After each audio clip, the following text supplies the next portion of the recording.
কারণ বাজার প্রথম আলো কার্যালয়ের সামনে আন্দোলনকারীরা ব্যাপক বিক্ষোভ করেছে। কারা এই আন্দোলনকারীরা? কেনই বা প্রথম আলো পত্রিকার সামনে গিয়ে তারা আন্দোলন করলো? এর পিছনে আসলে মূলত কি কারণ রয়েছে সেটি আজকে আমি আপনাদের মাঝে তুলে ধরবো। বন্ধুরা, পরিস্থিতি খুবই খারাপের দিকে যাচ্ছে। যতই সময় যাচ্ছে দেশের অবস্থা ততটাই খারাপ এবং নাজুকের অবস্থার মধ্যে দিয়ে যাচ্ছে।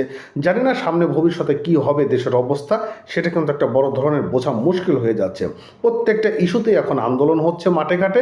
এখন কারণ বাজার যে প্রথম আলো কার্যালয় রয়েছে সেই কার্যালয়ের সামনে আন্দোলনকারীরা তারা একটি গরু মেরে সেখানে রান্না বান্না করে সবার মাধ্যমে সেটি বিলিয়ে দিতে চেয়েছিল, এবং এটি মূলত উদ্দেশ্যটা কি ছিল সেটি আজকে আমরা জানতে পারবো। বন্ধুরা, প্রথম আলো পত্রিকাকে তারা মূলত একটি ভারতীয় দালাল হিসেবে এখানে আখ্যায়িত করেছে।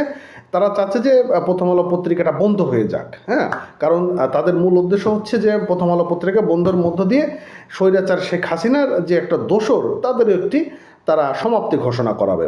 এবং তাদের মূল যে দাবিগুলো সেই দাবিগুলোর মধ্যে প্রথম হলো তারা ভারতীয় পক্ষে কথা বলে, ভারতের বিপক্ষে কেন কথা বলে না।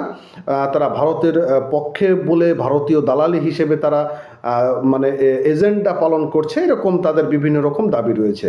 এবং এই আন্দোলনের মধ্যে পুলিশ তারা টিয়ার শেল নিক্ষেপ করে, এবং এই টিয়ার শেল নিক্ষেপের পরে 3 থেকে 4 জন বিক্ষোভকারীদেরকে গ্রেপ্তার করা হয়েছে। তো কি বলেছে বাংলা ট্রিবিউনে, চলুন একটু জেনে আসি।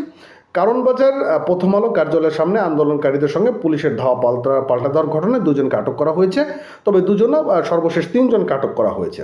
পরিস্থিতি নিয়ন্ত্রণে বিপুল সংখ্যক পুলিশ ও সেনাবাহিনীর সদস্য মোতায়েন করা হয়েছে। এই ঘটনায় পুরো এলাকা এখন থমথমে বিরাজ করছে। আর আন্দোলনকারীদের দাবি, ভারতীয় আগ্রাসন প্রতিরোধে প্রথম আলো, ডেইলি স্টার, আরও যে কয়েকটি নিউজ পোর্টালগুলো রয়েছে তার মধ্যে কালবেলা পত্রিকাও রয়েছে, জিয়াফত প্রথম গরু জবেহ কর্মসূচি শেষ করে কারণ বাজার তারা ছড়াবেন। এবং রবিবার রাত 9:45টার দিকে প্রথম আলো অফিসের সামনে মীর ফরহাদ নামে এক আন্দোলনকারীরা এই ঘোষণা দিয়েছেন। এবং রাত 9টার দিকে কারণ বাজারে আসেন Dhaka metropolitan police commissioner Mohammad Sajjad Ali.